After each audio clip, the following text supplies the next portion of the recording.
ஒரு கொடி எப்படி வளரும் தெரியுமா? அது எப்படியா இருந்தாலும் நீங்க தடுத்தாலும் தடுக்காட்டியும் அது எப்படியாவது பிடிச்சி சைடில் கிடைக்கிறதெல்லாம் பிடிச்சி மேலே வரும். நீங்க அதை ஒண்ணுமே பண்ண முடியாது. அப்படிதான் பிள்ளை. புத்திசாலி என்ன பண்ணுமா? கரெக்டா ஒரு கொம்பை இங்கிட்டு வச்சு நேரா இந்த பக்கமா இழுத்து விடுவான். பிள்ளை எந்த திசைக்கு போக வேண்டுமோ அந்த திசைக்கு இழுத்து போக வேண்டிய பொறுப்பு நம்முடையதுதான். மாறா நீயா ஒரு கொம்பை பிடிச்சி மேல வாடா, வராதவளா திறமசாலி இல்லைன்னு சொல்லாதீங்க.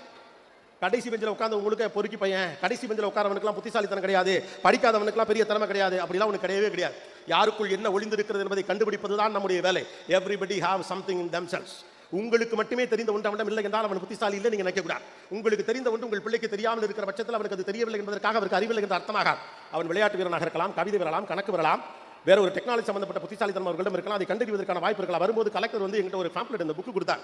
அந்த புத்தகத்தில் பிள்ளைகளுடைய திறன் மேம்பாடு குறித்த வாய்ப்புகள் இதெல்லாம் இங்கே தான் நிறைய நடக்குது. ஆக்சுவலாக நம்ம தான் பெருசாக கவனிக்காம இருக்கும்.